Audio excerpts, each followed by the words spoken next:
যে সময় আল্লাহর সৃষ্টি নিয়ে চিন্তা ভাবনা করার কথা ছিল, নিজের কবর নিয়ে, নিজের জান্নাত জাহান্নামকে নিয়ে ভাবার কথা ছিল, সেই ভাবনাটুকু আমাদের কেড়ে নিয়েছে এই সোশ্যাল মিডিয়া। আমরা শুধু অর্থনৈতিকভাবে আগ্রাসনের শিকার নই, আমরা সবচেয়ে বেশি আগ্রাসনের শিকার হচ্ছে আমাদের প্রযুক্তির মাধ্যমে। আমরা অ্যালগরিদমের দাসে পরিণত হয়ে গেছি। আমাদের মনোযোগ আকর্ষণ করার জন্য কোটি কোটি ডলার খরচ করা হয়, আর এর প্রভাব খারাপভাবে পড়েছে আমাদের ইবাদতের মধ্যে। 100 পৃষ্ঠার 1000 পৃষ্ঠার বই আপনি উল্টাবেন, শেষ হয়ে যাবে, কিন্তু ফেসবুক আপনি স্ক্রল করতেই থাকবেন, কখনোই শেষ হবে না। সুতরাং সাবধান, সাবধান, সাবধান। আহলে হাদিস আন্দোলন বাংলাদেশ, আসুন পবিত্র কুরআন ও সহিহ হাদিসের আলোকে জীবন গড়ি। আসসালামু আলাইকুম ওয়া রাহমাতুল্লাহি ওয়া বারাকাতুহু। আলহামদুলিল্লাহি রাব্বিল আলামিন ওয়াল আকিবাতু লিল মুত্তাকিন ওয়া লা উদওয়ানা ইল্লা আলাল যালিমিন। والصلاة والسلام على أشرف الأنبياء والمرسلين نبينا محمد وعلى آله وصحبه أجمعين ومن تبعهم بإحسان إلى يوم الدين، وبعد. فأعوذ بالله من الشيطان الرجيم. بسم الله الرحمن الرحيم. كل نفس ذائقة الموت وإنما توفون أجوركم يوم القيامة فمن زحزح عن النار وأدخل الجنة فقد فاز وما الحياة الدنيا إلا متاع الغرور.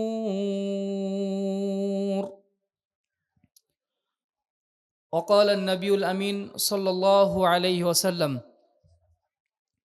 عن عبد الله بن عباس رضي الله عنه قال قال رسول الله صلى الله عليه وسلم نعمتان مغبون فيهما كثير من الناس الصحة والفراغ، رواه البخاري. وعن أبي هريرة رضي الله عنه قال قال رسول الله صلى الله عليه وسلم قال الله تبارك وتعالى يا ابن آدم تفرغ لعبادتي أملأ صدرك غنى وأسد فقرك وإلا تفعل ملأت يدك شغلا ولم أسد فقرك، رواه الترمذي. আলহামদুলিল্লাহ, আহলে হাদিস আন্দোলন বাংলাদেশ এবং বাংলাদেশ আহলে হাদিস যুব সংঘ জয়পুরহাট জেলা কর্তৃক আয়োজিত আজকের এই ইসলামী সম্মেলনের সম্মানিত সভাপতি,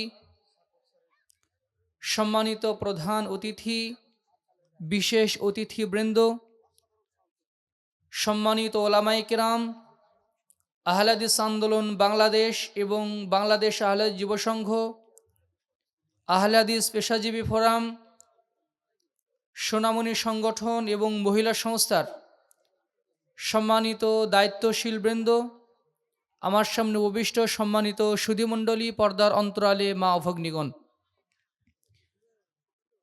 আজকের এই সম্মেলনে আমার সংক্ষিপ্ত পরিসরে আলোচনার বিষয় হচ্ছে ইবাদতের মনোযোগে সোশ্যাল মিডিয়ার প্রভাব এবং আমাদের করণীয়। বর্তমান সমাজে, বর্তমান সময়ে মানব সভ্যতা যে চরম উৎকর্ষে আরোহণ করেছে, পৃথিবী এখন হাতের মুঠোয়। এক জায়গা থেকে এক জায়গায়, বিশ্বের এক প্রান্ত থেকে আরেক প্রান্তে তথ্য মুহূর্তের মধ্যে, চোখের পলকে চলে যাচ্ছে, আদান প্রদান হচ্ছে। মানুষ এক জায়গা থেকে আরেক জায়গাতে খুব দ্রুত স্থানান্তরিত হতে পারছে। এই যে দূর জায়গায় বসে ভিডিও কলে কথা বলা এবং তথ্য আদান প্রদান করা, এই যে ভিডিও তারপরে প্রযুক্তি, এগুলোর মধ্যে মানব সভ্যতা যতটা না উৎকর্ষ সাধন করেছে, তার মধ্যে একটা গভীর আক্ষেপের ব্যাপার হচ্ছে আধ্যাত্মিকভাবে মানুষ ততটাই মানুষের অন্তর রিক্ততায় পর্যবসিত হয়েছে। আমাদের যে এবাদতগুলো ছিল আল্লাহ তাআলার নৈকট্য লাভের একমাত্র মাধ্যম এবং আত্মিক প্রশান্তির একটা জায়গা, সেই এবাদতগুলো একটা যান্ত্রিক এবাদতে পরিণত হয়েছে। হাত পা শরীর নড়াচড়ার এক মানে শুধু একটা হাত পা নড়াচড়ার মধ্যে এটা সীমাবদ্ধ হয়ে গেছে, যেখানে কোনো প্রাণ নেই, যেই এবাদতের কোনো রুহ নেই। আমরা এবাদতে যোগদান করি শারীরিকভাবে, কিন্তু আমাদের অন্তর পড়ে থাকে স্ক্রিনের মায়াজালে। ওই নীল ব্লু রে আছে, এর মায়াজালে আমাদের অন্তরগুলো ঘোরাফেরা করে। এই যে আমাদের যে ক্ষতি হচ্ছে, এই মিডিয়া এবং প্রযুক্তি আমাদের যতটা না উন্নত করছে, আমাদের জীবন আচার যত উন্নয়ন করছে, তার চেয়েও বেশি অধিকাংশ ক্ষেত্রে আধ্যাত্মিকভাবে যদি আমি বলি আমাদের ঈমান এবং আকীদার, ঈমান এবং আমলের ততটাই বেশি ক্ষতি করছে। আমরা যদি এখান থেকে যদি নিজেদেরকে সতর্ক যদি না হই এবং নিজেদেরকে একটা সেফ জোনে না নিয়ে আসি, তাহলে এই প্রযুক্তি আমাদের ঈমান আমলকে ধ্বংস করে দিতে পারে এবং আমাদের জাহান্নামে যাওয়ার অন্যতম মাধ্যম হিসাবে কাজ করতে পারে। আল্লাহ তাআলা আমাদেরকে এই পৃথিবীতে তার ইবাদতের জন্যই সৃষ্টি করেছেন। ঈমান আনার পরে সবচেয়ে গুরুত্বপূর্ণ, সবচেয়ে দামি ইবাদত হচ্ছে 5 ওয়াক্ত সালাত। এই 5 ওয়াক্ত সালাত যেইভাবে আদায় করার দরকার ছিল এবং যেইভাবে আদায় করা উচিত, আমরা কয়জন মুসলিম এইভাবে আমরা সালাত আদায় করতে পারি? শুরু থেকে নিয়ে শেষ পর্যন্ত পূর্ণ ফোকাস ধরে রাখা, মনোযোগ ধরে রাখা, এটা আমরা কয়জন করতে পারছি? বর্তমান সময়ে বিভিন্ন গবেষণায় যেই বিষয়টি উঠে এসেছে, বর্তমান সময়ে মানুষের সবচেয়ে দামি অ্যাচিভমেন্ট, দামি অর্জন হচ্ছে তার ফোকাস ধরে রাখতে পারা। কোনো বিষয়ে তিনি কতটুকু মনোযোগ ধরে রাখতে পারছেন। গত শতাব্দীর প্রখ্যাত একজন ব্যবসায়ী, তিনি তার ব্যবসায়ে অনেক সফলতা অর্জন করেছিলেন। সাংবাদিকরা গিয়েছিল তার কাছে যে আপনার এই সফলতার মূল রহস্য কি? তিনি বলেছিলেন, আমি 5 মিনিট ফোকাস ধরে রাখতে পারি, কোনো বিষয়ে 5 মিনিট মনোযোগ ধরে রাখতে পারি। তখন তাদের কাছে এটা হালকা ব্যাপার মনে হয়েছে। 5 মিনিট মনোযোগ ধরে রাখতে পারা, এটা আবার এটা কেমন, এটা তেমন কি ব্যাপার? তখন পরীক্ষা করে দেখা গেল তারা 2 মিনিটও একটা বিষয়ে মনোযোগ ধরে রাখতে পারছেন না। এই যে আমরা যখন এই সোশ্যাল মিডিয়াতে যত বেশি ঘোরাঘুরি করছি, আপনি দেখেন আমরা যখন সালাত আদায় করছি, এই সালাতের ভিতরে আমাদের পূর্ণ মনোযোগ নেই। কোথাকার দোয়া কোথায় পড়েছি, হয়তোবা মসজিদে যাচ্ছি, যারা সালাত আদায় করেন তাদের এই অবস্থা। আর যাদেরকে এই মিডিয়া সালাত বিমুখ করেছে, তারা তো আরো ভয়াবহ পরিস্থিতির মধ্যে আছে। এই মিডিয়ার যত উপকারিতা আছে সমান তালে বরং তার চেয়ে বেশি আর অপকারিতাও আছে। দিনের প্রচার প্রসারে যেমন এর অবদান আছে, নগ্নতা অশ্লীলতার প্রচার প্রসারও এর সমান তালে অবদান আছে। এই জন্য আমাদেরকে সতর্ক থাকতে হবে। আল্লাহ রাসূল সাল্লাল্লাহু আলাইহি ওয়াসাল্লাম বলেছেন, তুরাদুল ফিতানু আলাল কুলুবি কাল হাসিরি উদান উদান। মানুষের অন্তরে ফিতনা পেঁচিয়ে পেঁচিয়ে ঢোকার চেষ্টা করবে, যেমনভাবে চাটাইয়ের বুনন যেভাবে তৈরি করা হয়। এইদের সামনে যে মাদুরগুলো আছে, দেখেন একটা মাদুরের ভিতরে আরেকটা মাদুর পেঁচিয়ে পেঁচিয়ে ঢোকানো হয়েছে। মানুষের অন্তর ওইভাবে ফিতনা পেঁচিয়ে পেঁচিয়ে ঢুকতে চায়। সহিহ মুসলিমের হাদিস, ফাইয়ু কলবি নুশিবাহা, যে অন্তর ওই ফিতনাকে অ্যাক্সেস দিয়ে রাখে, ফিতনাকে ভিতরে ঢোকার অনুমতি দিয়ে রাখে, নুকিতাত ফিহি নুকতাতুন সাউদা, ওই অন্তর একটা কালো দাগ পড়ে যায়, তার অন্তরে জং ধরে যায়, মরিচা ধরে যায়। ওয়াইয়ু কলবিন আনকারাহা, আর যেই ব্যক্তি তার অন্তরটাকে ইমানি প্রাচীর দিয়ে, ইমান দিয়ে ওই ফিতনাটাকে প্রোটেক্ট করে রাখে, নুকিতাত ফি কলবিহি নুকতাতুন বাইগা, তার অন্তরে একটা সাদা দাগ পড়ে যায়, তার অন্তরটা পরিষ্কার পরিচ্ছন্ন হয়। এইভাবে অন্তর দুই ভাগে ভাগ হয়ে যায়। যেটা পরিচ্ছন্ন অন্তর, ফিতনা তাকে বেশি পথভ্রষ্ট করতে পারে না। আর যেই অন্তরে ফিতনা বাসা বেঁধেছে, ওই অন্তর হয়ে যায় কালকুজি মুজাখিয়ান লা ইয়ারিফু মারুফান ওয়ালা ইউনকিরু মুনকারান। তার অন্তরটা হয়ে যায় পাতিলের কালির মতো কুচকুচে কালো এবং উল্টে ধরা পাত্রের মতো, যেখানে ভালো জিনিসও তার অন্তরে প্রভাব ফেলে না, খারাপ জিনিসও তার অন্তরে প্রভাব ফেলে না। এই যে মিডিয়ার সয়লাভের মাধ্যমে যে আমরা যে ফিতনার সম্মুখীন হয়েছি, পরীক্ষার সম্মুখীন হয়েছি, এই পরীক্ষা এত প্রবল আগে ছিল না। যদিও রাসূল সাল্লাম বলেছেন ফিতনা নাজিল হচ্ছে। আল্লাহ রাসূল সাল্লাল্লাহু আলাইহি সাল্লাম একদিন মদিনার একটা বাড়ির ছাদে উঠলেন, উঠে বলছেন, হাল তারাউনা মা আরা, আচ্ছা আমি যা দেখতে পাচ্ছি তোমরা কি সেটা দেখতে পাচ্ছ? সাহাবায়ে কেরাম বললেন, কই, আমরা তো কিছু দেখতে পাই না। আল্লাহ রাসূল বললেন, ইন্নী আরা মাওয়াকিআল ফিতান খিলালা বুয়ুতিকুম কা মাওয়াকিআল কতর, আমি দেখতে পাচ্ছি আকাশ থেকে বৃষ্টির মতো করে ফিতনা বর্ষিত হচ্ছে এবং মদিনার বাড়ি অলি গলিগুলো সব ভিজিয়ে দিচ্ছে, স্নাত করে ফেলছে।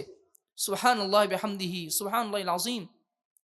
আল্লাহ রাসূল একদিন তাহাজ্জুদ সালাতে উঠেছেন। উম্মে সালামা রাদিয়াল্লাহু আনহা বললেন, আল্লাহ রাসূল তাহাজ্জুদ সালাতে উঠে তার আমল ছিল তিনি আকাশের দিকে তাকিয়ে তিনি সূরা আলী ইমরানের শেষ রুকুটা তেলাওয়াত করতেন। তিনি সেদিন আকাশের দিকে তাকিয়ে বলছেন, সুবহানাল্লাহ মা উনজিলা লাইলাতা মিনাল ফিতনা ওয়া মা উনজিলা মিনাল খাসাইন। হ্যাঁ, সুবহানাল্লাহ, কি ফিতনা বর্ষিত হচ্ছে, সুবহানাল্লাহ, কি রহমত, দয়া, নিয়ামত বর্ষিত হচ্ছে। মাইয়ুকিদু সাওয়াহিবাল হুজুরাত, এই ঘুমন্ত লোকদেরকে কে জাগিয়ে দিবে, কে তাদেরকে সতর্ক করবে যে তোমরা ফিতনা থেকে আত্মরক্ষা করো, তোমরা আল্লাহর রহমতগুলো লুফে নাও, তাহাজ্জুদে ওঠো। ইয়া রুব্বা কাসিয়াতিন ফিদ দুনিয়া আরিয়াতুন ফিল আখিরাহ, ওহে জেনে রাখো, আজকে যাদের দেহে পোশাক আছে যাদের দেহে, ফিতনা যদি তাকে পেয়ে বসে, কিয়ামতের ময়দানে এই ফিতনা তাকে বিবস্ত্র করে ছাড়বে, জাহান্নামী করে ছাড়বে। দুনিয়াতেও তাকে তার ঈমানকে, মানে ঈমানের বস্ত্র তার গা থেকে সরিয়ে ফেলবে। সুবহানাল্লাহি বিহামদিহি। এটা ছিল রাসূল সাল্লামের যুগের অবস্থা। আজকের যুগে এই যে দেখেন, আমরা ইবাদতে মনোযোগ বসাতে পাচ্ছি না। সালাত পূর্ণ মনোযোগ ধরে রাখা যে কত গুরুত্বপূর্ণ ইবাদত। প্রত্যেকটা ইবাদত, প্রত্যেকটা দোয়া কবুলের মূল শর্ত হচ্ছে মনোযোগ থাকা। মূল শর্ত হচ্ছে মনোযোগ থাকা। রাসূলুল্লাহ সাল্লাল্লাহু আলাইহি সাল্লাম বলছেন, ইলামু, জেনে রাখো, ভালো করে কান পেতে শুনে রাখো, ইন্নাল্লাহা লা ইয়াকবালু দুআআ মিন কলবিন গাফিলিন লাহিন। আল্লাহ তাআলা ওই ব্যক্তির দোয়া কবুল করেন না যে ব্যক্তি দোয়া করে আর তার অন্তরটা গাফেল থাকে, অমনোযোগী থাকে। এই দোয়া আল্লাহ তাআলা কখনোই কবুল করেন না। এই কথাটা তোমরা ভালো করে শুনে রাখো। এবার আমাদের দিকে তাকাই, আমরা যখন সালাত শুরু করছি, সালাত শুরু থেকে শেষ পর্যন্ত দেখেন তো আপনি আমরা মনোযোগ ধরে রাখতে পারছি কিনা। হয়তোবা খুব চেষ্টা করলে এক রাকাত, অথবা এক রাকাতের অর্ধেক, অথবা তার চেয়ে কম, অথবা শুরু থেকে নিয়ে শেষ পর্যন্ত একদম মনোযোগ নাই, শুধু ওঠা বসা করেছি, কি দোয়া পড়েছি আল্লাহর কাছে, কি চেয়েছি কিছুই জানি না। তাহলে এই সালাত কিভাবে আমার জীবনকে পরিবর্তন করবে? এই সালাত কিভাবে আমাদের পরিবারকে পরিবর্তন করবে, আমাদের সমাজকে পরিবর্তন করবে? অথচ এই সালাতের কি মূল্য, মনোযোগ থাকার কি মূল্য। রাসূলুল্লাহ সাল্লাল্লাহু আলাইহি সাল্লাম বলেছেন, মান তাওয়াদ্দা ফাহসানাল ওযুআ, যে ব্যক্তি ওযু করলো, ওযুটাকে সুন্দর করে করলো, ফায়াকুমু ফি সলাতিহি, অতঃপর সালাতে দাঁড়িয়ে গেল, ফায়াফহামু মা ইয়াকুলু ফীহিমা, সালাতের ভিতরে যে দোয়াগুলো পড়েছে বুঝে বুঝে পড়েছে, একদম সব পূর্ণ অ্যাটেনশন, মনোযোগ তার ছিল, মূল ফোকাস সালাতের মধ্যেই ছিল, বাইরে ছিল না, রাজনৈতিক অঙ্গনে ছিল না, ওই মোবাইলের স্ক্রিনে ছিল না। কিছুক্ষণ আগে যেটা দেখলো, সে পূর্ণ মনোযোগ শুরু থেকে শেষ পর্যন্ত ধরে রাখতে পেরেছে। আল্লাহ সাল্লাল্লাহু আলাইহি ওয়াসাল্লাম বললেন, ইল্লা ইন ফাতালাকা ইয়াউমিন ওয়ালাদাতহু উম্মুহু, তাহলে সে এমনভাবে সালাত শেষ করে, লাইসা আলাইহি খাতিয়াতুন কা ওয়ালাদাতহু উম্মুহু লাইসা আলাইহি খাতিয়াতুন, সে যেন সদ্য ভূমিষ্ঠ শিশুর মতো নিষ্পাপ হয়ে সালাত শেষ করে, যার কোনোই পাপ নাই। সুবহানাল্লাহি বিহামদিহি সুবহানাল্লাহিল আযীম। আপনি কল্পনা করতে পারেন? আপনি কি কল্পনা করতে পারছেন 1-2 রাকাত সালাতের মাধ্যমে একজন বান্দা সদ্য ভূমিষ্ঠ শিশুর মতো নিষ্পাপ হতে পারে? সুবহানাল্লাহি বিহামদিহি। আর এইভাবে সালাত আদায় করা বর্তমান সময়ে কয়েকটা দেশ জয় করার চেয়েও কঠিন কাজ। যুদ্ধের ময়দানে জীবন মরণ বাজি রেখে লড়াই করার চেয়েও বড় কাজ হচ্ছে, আমাদের জন্য চ্যালেঞ্জিং কাজ হচ্ছে সালাতের মনোযোগ শুরু থেকে নিয়ে শেষ পর্যন্ত ধরে রাখতে পারা। আর এই ক্ষতিটাই আমাদের সবচেয়ে বেশি হয়ে যাচ্ছে। অতিরিক্ত স্ক্রিন টাইম অতিরিক্ত হওয়ার কারণে আমাদের চোখের উপরে যে প্রভাব পড়ছে, আর এই চোখের দরজা দিয়ে আমাদের অন্তরে যে ময়লা জমে যাচ্ছে, এর কারণে আমাদের মনোযোগের পরিধি কমে গেছে। এই যে রিলসগুলোর সস্তা রিলস আর এই টিকটক ভিডিও আর সস্তা কিছু ভিডিও দেখে দেখে আমরা আমাদের গুরুত্বপূর্ণ সময়কে অতিবাহিত করছি। বর্তমান সময় হচ্ছে মানি টেকনোলজির সময়, মানি ইকোনমির সময়। অর্থাৎ এখন হচ্ছে টাইম ইজ মানি, সময় হচ্ছে মানুষের সম্পদ। আমরা এখান থেকে সময় ব্যয় করছি, আর আমাদের এই সময়গুলো কেড়ে নিয়ে বিধর্মীরা তারা টাকা ইনকাম করছে, আমাদের সময়গুলো তারা বেছে নিচ্ছে। 100 পৃষ্ঠার 1000 পৃষ্ঠার বই আপনি উল্টাবেন, শেষ হয়ে যাবে, কিন্তু ফেসবুক আপনি স্ক্রল করতেই থাকবেন, কখনোই শেষ হবে না। আপনি ইউটিউব আপনি স্ক্রল করতেই থাকবেন, একটার পর একটা ভিডিও আসতেই থাকবে, কখনোই আপনি ক্লান্ত হবেন না। আপনার চোখ ক্লান্ত হয়ে যায়, কিন্তু আমাদের মন ক্লান্ত হয়ে যায় না। যে মনোযোগটা আমাদের কোরআনে দেওয়ার কথা ছিল, মনোযোগী হয়ে কোরআনে দেওয়ার কথা ছিল, সেই মনোযোগ আমরা দিয়ে ফেলেছি সোশ্যাল মিডিয়াতে। যেই সালাত ছিল সবচেয়ে অগ্রাধিকার প্রাপ্ত ইবাদত, আর অগ্রাধিকার প্রাপ্ত কাজ হয়ে গেছে আমাদের এই স্মার্টফোন আমাদের সবচেয়ে বেশি জরুরি, সবচেয়ে বেশি আমরা সবচেয়ে বেশি ব্যবহার করি। গাড়িতে ওঠার পরে আমরা দোয়া পড়ি, আমরা সেই আদর্শে আমরা বিশ্বাসী, আমাদেরকে সেটাই শিখিয়েছে ইসলাম। কিন্তু আমরা আবার গাড়িতে উঠেই আমরা অনলাইনের জগতে আমরা হারিয়ে যাচ্ছি। এই যে অতিরিক্ত ব্যবহারের কারণে আমাদের যে ইবাদতের মনোযোগের যে ক্ষতিটা হলো, এটা আপনার আমার ব্যবসায় কোটি কোটি টাকার লোকসান হওয়ার চেয়েও বড় ক্ষতি। বর্তমান বিশ্বে ইহুদি নাসারাদের হাতের এই টেকনোলজির আধুনিক যে যোগাযোগ মাধ্যম এবং আধুনিক যে প্রযুক্তি, এই প্রযুক্তিতে তারা আমাদের 500 বছর 1000 বছর এগিয়ে আছে। এই প্রযুক্তিকে যদি আমি টেক্কা দিতে চাই, যদি এর মোকাবেলা করতে চাই, অবশ্যই ঈমান এবং আমলের শক্তি ছাড়া এর টেক্কা দেওয়া, এর মোকাবেলা আদৌ সম্ভব নয়।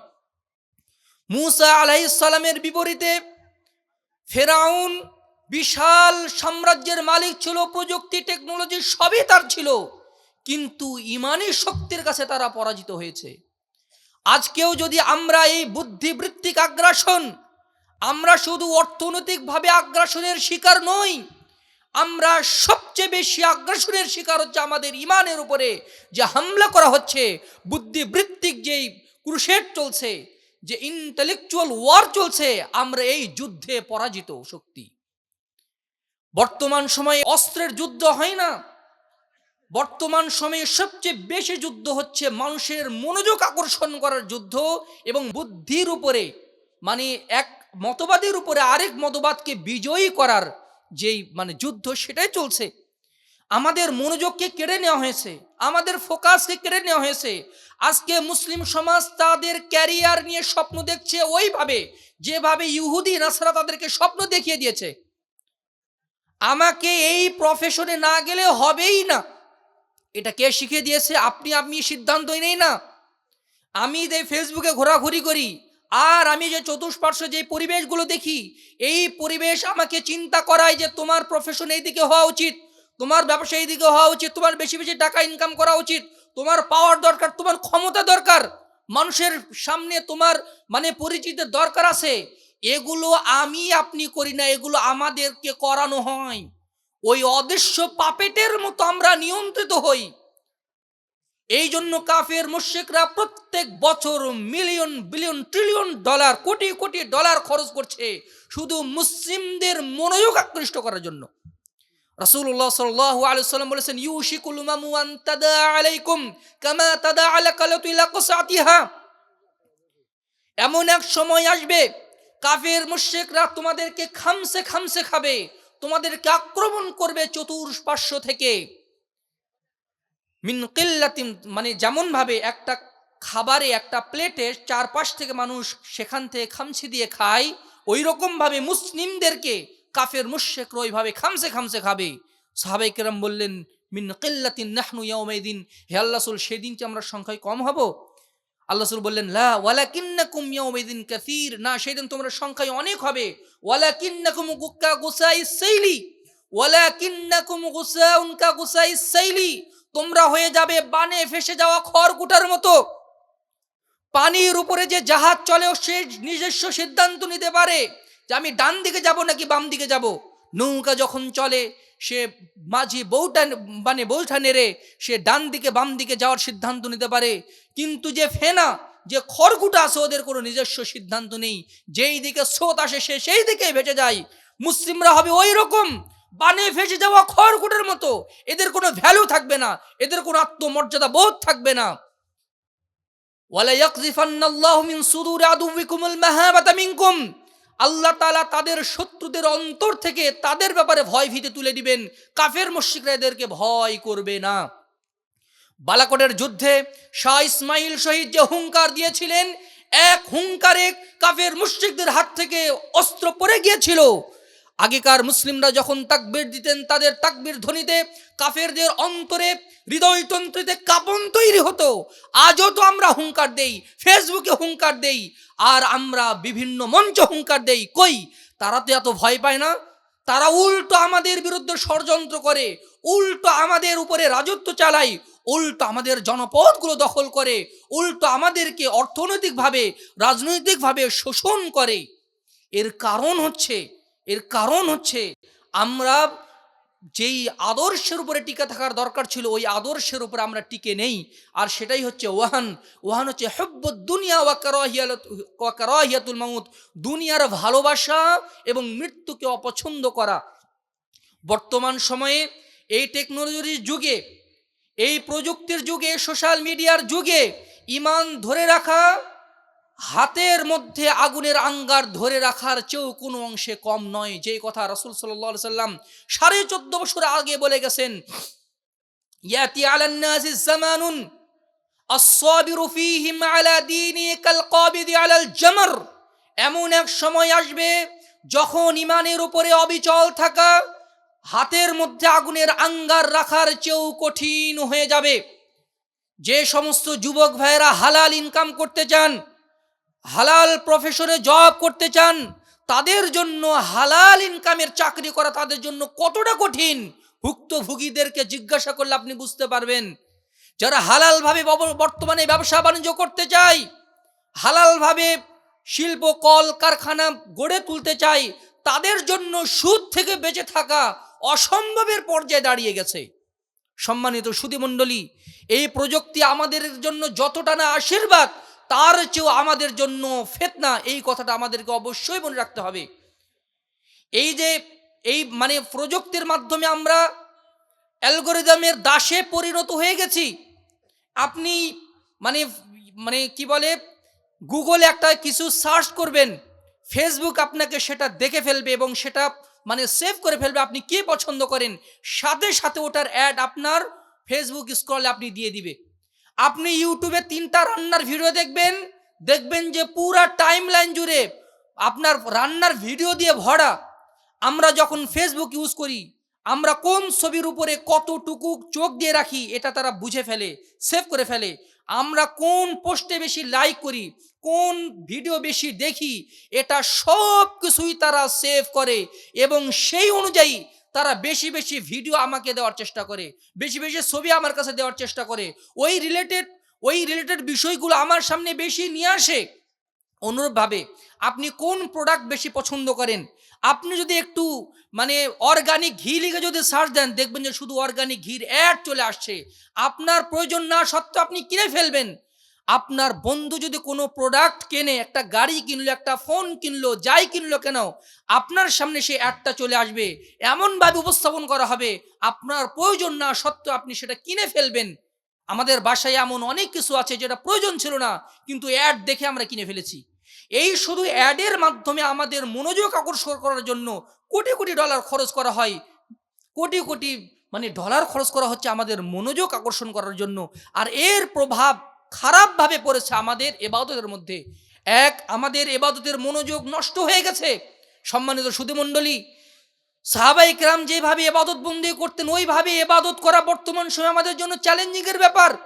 রাসূলুল্লাহ সাল্লাল্লাহু আলাইহি ওয়াসাল্লাম বলছেন, আল্লাহ তাআলা বলেন, তাফাররাগ লিইবাদাতি, বান্দা আমার ইবাদতের জন্য সময় বের করে নাও বান্দা।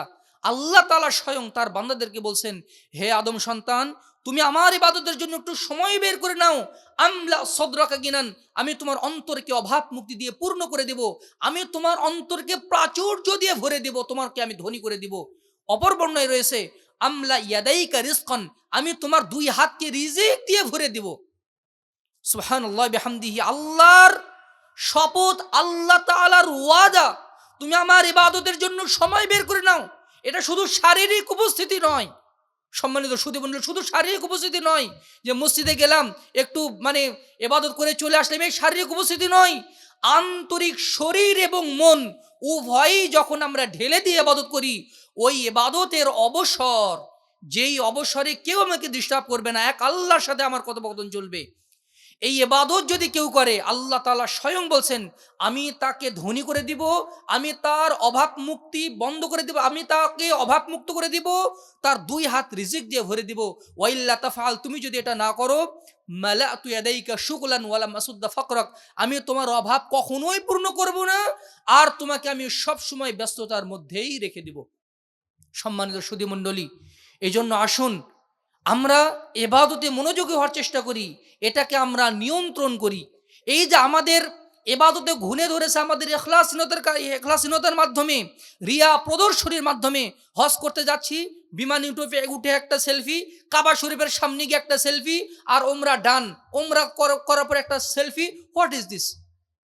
আমরা ইবাদত বন্দি করছি, এই যে তাওয়াফ করতে করতে অনেকেই সেখানে গেলে দেখতে পাবেন তাওয়াফের সময় লাইভ করছে, তাওয়াফের সময় ভিডিও কলে কথা বলছে, অথচ এই তাওয়াফটাও ইবাদতের অন্তর্ভুক্ত, তাওয়াফটা সালাতের মতো, সেখানেও আমরা ওই যান্ত্রিক ইবাদত করে ফেলছি। এই জন্য এই ইবাদতগুলো আমাদের অন্তরকে প্রভাবিত করছে না। আমরা সালাতের আগে যে মন মানসিকতা রাখি, সালাতের পরও আমাদের একই মন মানসিকতা, যেখানে আল্লাহর ভয় ভীতি নেই, যেখানে আল্লাহর আনুগত্যের ব্যাপারে অন্তরের আর্দ্রতা নেই, এগুলো কোথায় হারিয়ে গেছে? এগুলো সোনার হরিণে পরিণত হয়ে গেছে। সম্মানিত সুধীমণ্ডলী, আমাদের ফজরের বরকত নষ্ট হয়ে গেছে এই সোশ্যাল মিডিয়ার কারণে। সোশ্যাল মিডিয়ার কারণে আপনি যদি 12টা-1টা পর্যন্ত আপনি জাগেন, আর যদি স্ক্রিন টাইম যদি আপনি ব্যবহার করেন, ফজরের সালাত যদি আপনি উপস্থিতও থাকেন, এই ফজরের সময়টা, ফজরের তেলাওয়াতটা আপনি হৃদয় দিয়ে যে ফিল করতেন, এই ফিলটা আপনি পাবেন না। ফিলটা পাবেন না, মনে হবে কখন ফজরটা শেষ হবে আর গিয়ে আরেকটা ঘুম দিব। অথচ এই ফজরটা যদি কেউ হৃদয় দিয়ে অনুভব করে, সে এক অপার্থিব শান্তি পাবে। ইবাদতের মাধ্যমে যে শান্তি পাওয়া যায়, আল্লাহর কাছে নিজের আরজুগুলো পেশ করে যে শান্তি পাওয়া যায়, ইবাদতের মাধ্যমে আল্লাহর দরবারে দুদণ্ড চোখের পানি ঝরিয়ে যে প্রশান্তি, আত্মিক প্রশান্তি পাওয়া যায়, কোটি টাকার বিনিময়ে ওই শান্তি পৃথিবীর কোথাও খুঁজে পাওয়া যাবে না। সেই শান্তি আমরা হারিয়ে ফেলেছি, সেই শান্তি আমাদের অন্তরে নেই। আমরা জানাজা পড়ি, জানাজা পড়ে যখন গাড়িতে উঠে যখন ফেসবুকে চালাই, 10 মিনিটের মধ্যে ওই জানাজার মৃত্যুর প্রভাব আমাদের অন্তর থেকে উবে যায়। অথচ সালাফরা যখন জানাজার সালাতে যেতেন, তখন এমনভাবে কান্নাকাটি করতেন, বোঝা যেত না কার আত্মীয় মারা গেছে আর কে কাকে সান্ত্বনা দিবে। সবাই নিজের মৃত্যু নিয়ে পেরেশান হয়ে যেত। সুবহানাল্লাহ বিহামদিহি, এক জানাজার প্রভাব তাদের চরিত্রে, তাদের আমলে, তাদের আচরণে 3 দিন 7 দিন পর্যন্ত প্রভাব ফেলতো, তাদের আমলে প্রভাব ফেলতো। সুবহানাল্লাহ বিহামদিহি, সুবহানাল্লাহিল আযীম। কোথায় সেই সালাফদের আদর্শ, আর কোথায় আমরা খালাফ। সুতরাং সম্মানিত সুধীমণ্ডলী, আমরা প্রযুক্তি অবশ্যই ব্যবহার করব, দ্বীন ইসলামের কাজে অবশ্যই ব্যবহার করা যেতে পারে, কিন্তু নিজের ঈমান যেন চুরি না হয়, নিজের ইবাদতের ফোকাস যেন নষ্ট না হয়, এই ব্যাপারে অবশ্যই আমাকে আপনাকে সাবধান থাকতে হবে। এই যে প্রযুক্তি ব্যবহারের মাধ্যমে, সোশ্যাল মিডিয়া ব্যবহারের মাধ্যমে আপনি এমন কিছু তথ্য জানবেন যে তথ্য আপনার জানার কোনোই প্রয়োজন ছিল না। কোথায় কে কোথায় মানে বেড়াতে গিয়ে লাইভ করতেছে, আমি সেটা হুদাই বসে বসে আমি সেটা দেখছি। কোথায় কি মানে রান্নার একটা ভিডিও, অথবা এটার ভিডিও সেটার ভিডিও, কি মাছ ধরার ভিডিও, এগুলো দেখে দেখে আমরা সময় নষ্ট করছি। যেই সময় আমাদের জিকির করার কথা ছিল, যেই সময় আমাদের কোরআন তেলাওয়াত করার কথা ছিল, যেই সময় আল্লাহর সৃষ্টি নিয়ে চিন্তা ভাবনা করার কথা ছিল, নিজের কবর নিয়ে, নিজের জান্নাত জাহান্নামকে নিয়ে ভাবার কথা ছিল, সেই ভাবনাটুকু আমাদের কেড়ে নিয়েছে এই সোশ্যাল মিডিয়া। সুতরাং সাবধান, সাবধান, সাবধান। আসুন আমরা সাবধান হওয়ার চেষ্টা করি। আল্লাহ তাআলা এই যে দাসত্ব প্রতিষ্ঠার যেই মানে মানে নির্দেশনা আমাদেরকে দিয়েছেন, আর আমরা একই কথা বলি যে আমরা খেলাফত প্রতিষ্ঠা করব, আমরা আল্লাহর জমিনে আল্লাহর দাসত্ব প্রতিষ্ঠা করব, তাওহীদুল ইবাদত প্রতিষ্ঠা করব। কোথায়? আমার 3.5 হাত বডিতেই তো আল্লাহর তাওহীদ প্রতিষ্ঠিত নেই। আমি শুধু শারীরিকভাবে আল্লাহর ইবাদত করি, কই আমার অন্তর তো আল্লাহর সামনে সিজদা করে না। আমার মাথায় শুধু সিজদা করে, আমার অন্তরে সিজদা কই? সালাফগণ বলতেন, মানুষের শরীরের যেমন ইতিকাফ আছে, তার অন্তরও তেমনি ইতিকাফ আছে। মানুষের কপাল যেমনভাবে সিজদা করে, তার অন্তরও এইভাবে সিজদা করে। যার শুধু কপাল সিজদা করে, তার অন্তর সিজদা করে না, ওই ব্যক্তি প্রকৃত বান্দা নয়। যার কপাল সিজদা করার পাশাপাশি তার অন্তরও আল্লাহর সামনে সিজদা করে, সেই হচ্ছে আল্লাহ তাআলার প্রকৃত বান্দা। সম্মানিত সুধীমণ্ডলী, আসুন এই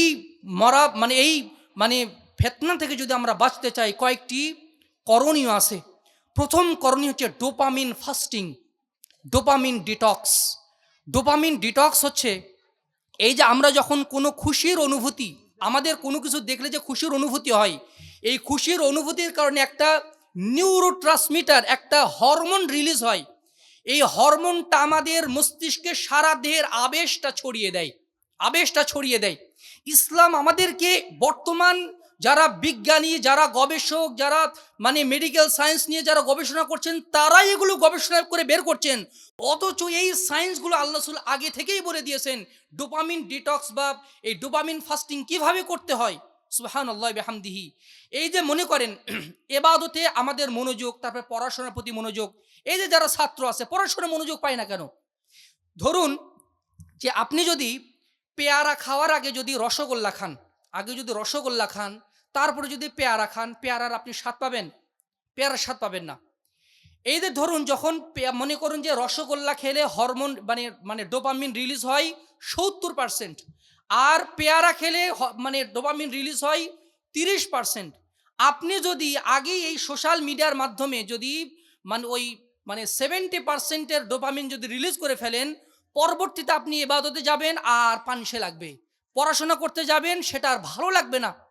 এই জন্য ইবাদতের অন্তত আধা ঘন্টা আগে এই ফোন থেকে নিজের কানেকশন কানেক্ট আউট করে রাখতে হবে, অথবা এখান থেকে নিজেকে বিরত রাখতে হবে। আমি তো এমন অনেককেই দেখেছি, একদম জামাতে শামিল হওয়ার আগ পর্যন্ত এরকম করে নোটিফিকেশন চেক করতে আসে।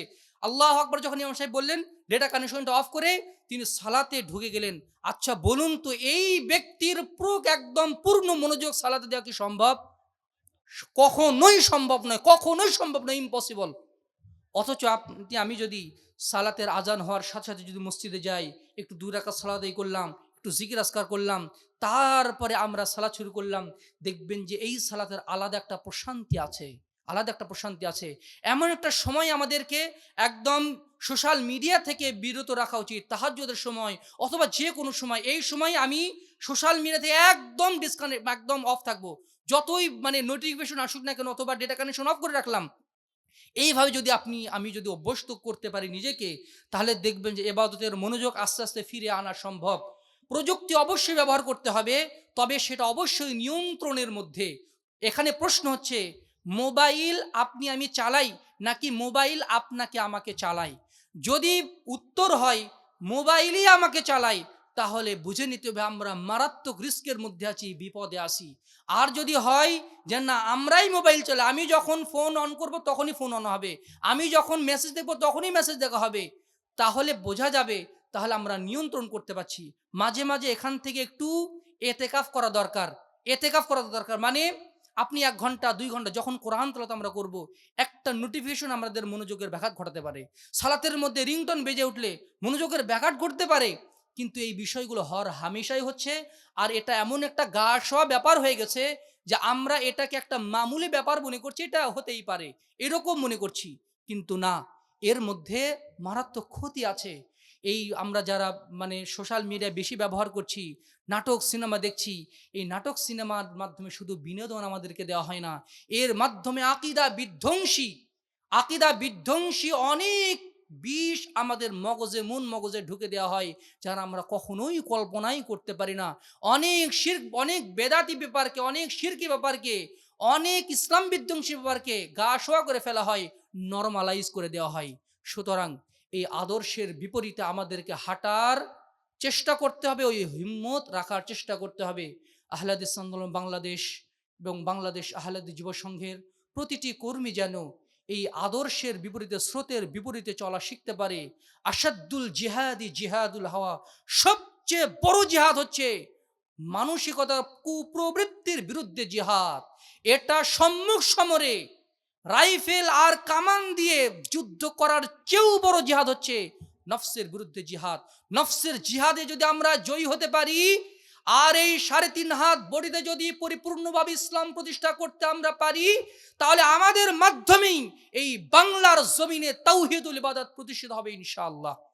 আহলে হাদিস আন্দোলন বাংলাদেশ এবং বাংলাদেশ আহলে হাদিস যুব সংঘ ওই আদর্শের দিকেই মানুষকে আহ্বান করে যায়। আসুন পবিত্র কোরআন এবং সহিহ হাদিসের আলোকে জীবন গড়ি। আজকে নিজের জীবন গড়তে হবে, তারপরে অন্যের জীবনের দিকে আমাদেরকে ফোকাস করতে হবে। আসুন আমরা ইবাদতের ফোকাস বিনষ্ট না করি। প্রযুক্তি যেন আমরা ভালো পথে ব্যয় করতে পারি, অহেতুক কাজে, সময় অপচয়ের কাজে এই প্রযুক্তি যেন ব্যবহার না হয়, সেদিকে আমাকে আপনাকে অবশ্যই সতর্ক থাকতে হবে। নইলে ঈমান আমল সবই চলে যাবে, আমও যাবে, সালাও চলে যাবে। দুনিয়াতেও আমি হব একদম সর্বশান্ত, আখিরাতেও আমাদেরকে জাহান্নামের পথিক হতে হবে। আল্লাহ তাআলা আমাদের সার্বিক কল্যাণ দান করুন। আল্লাহ তাআলা আমাদেরকে প্রকাশ্য গোপন যাবতীয় ফিতনা থেকে হেফাজত করুন। আল্লাহুম্মা ইন্না নাউযু বিকা মিনাল ফিতান মা যাহারা মিনহা ওয়া মা বাতান। اللهم زينا بزينة الإيمان واجعلنا هداة مهتدين. اللهم إنا نعوذ بك من علم لا ينفع ومن قلب لا يخشع ومن دعوة لا يستجاب لها. اللهم إنا نسألك الجنة وما قرب إليها من قول أو عمل ونعوذ بك من النار وما قرب إليها من قول أو عمل.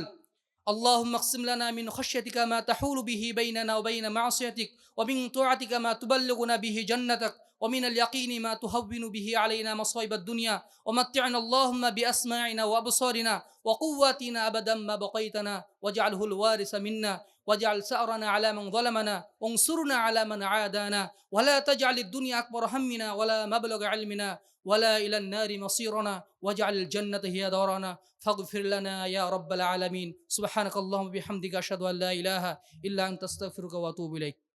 السلام عليكم.